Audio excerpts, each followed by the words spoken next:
Hi, my name is Elizabeth with Elizabeth's Healing Path, and this video is not only for my clients, but my students in the massage therapy program I teach at.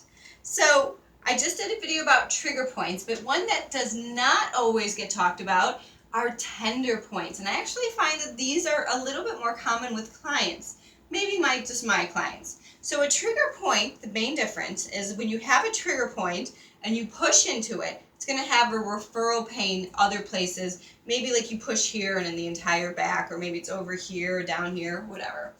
That's the trigger point. It has a referral pattern somewhere else.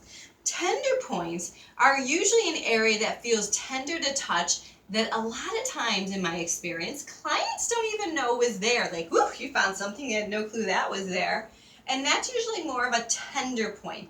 Now, if you treated it like a trigger point, it probably would not release on its own, but you can always treat it like a trigger point first and see if it responds to that, and then go into the tender points techniques afterwards. So, if you're a client, what can you do self-care wise? So, tender points, instead of getting pushed into, they want the muscle body shortened. So the first thing you have to know is, once you find the tender point, be like, okay, what muscle is this in? And how can I then shorten this muscle? So you're probably going to need an anatomy book on this one, or maybe just Google, but I do like trail guides to the body. So we'll do a couple. So there's a couple different methods to do this. If you're a client and you find the tender point, I would recommend positioning your body in a way that shortens that muscle. So for example, for these guys,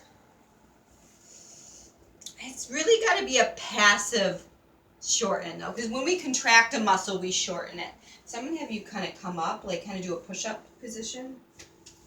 Push up? Yeah, but not all the way, just your torso. Nope, just bring your shoulders up. Bring your head up. Yeah, there you go. So this muscle has become shortened but activated. So what he would do then is put a bunch of pillows under here so that he's in this position, and then he can lay down. Go ahead and lay down. And the muscle would still be shortened but not contracted.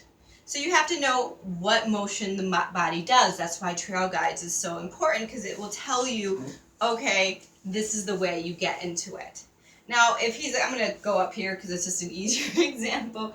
Let's say I found a tender point in the rhomboids. Does this feel like anything, by the way? No, not really. I'm feeling just a little bit of a restriction here, like a quote-unquote knot. They're not knots, but I'll just use that because people like the terminology. So massage therapists, if you're my student, don't call them knots. 5 points off, no.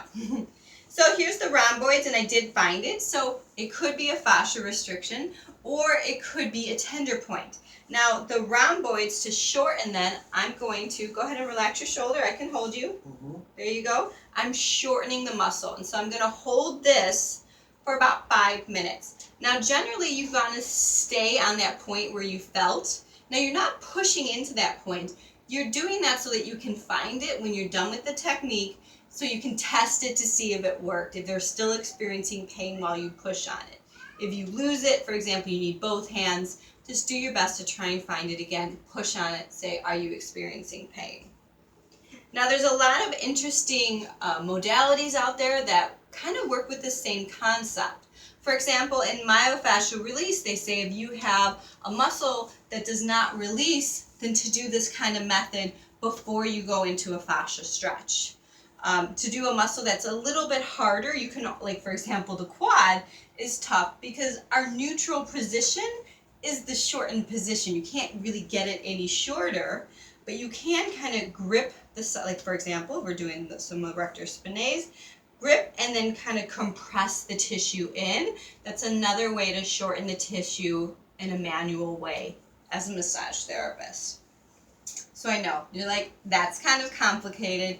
Think of it as, I think orthobionomy is one of those ones that is all about getting the muscles to release through shortening. I could be wrong on that, don't quote me on that, I have not been trained in it.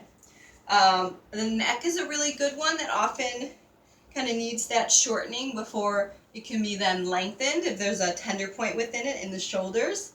So When it comes to trigger points and tender points, there are charts for both of them. Trigger points are a little bit easier to find, but you should also know that a lot of the points, I think about half the points, are in the exact same location.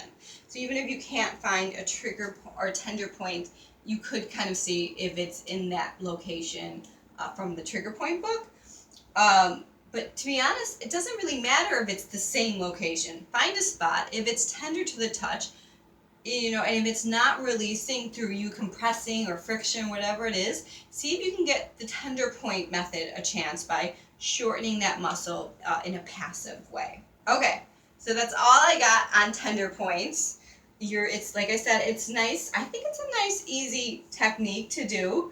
Again, you can warm up the tissue before you do it. And if you're at home, the best advice I can give you is position yourself with pillows and things like that so that you can get your body in that good position.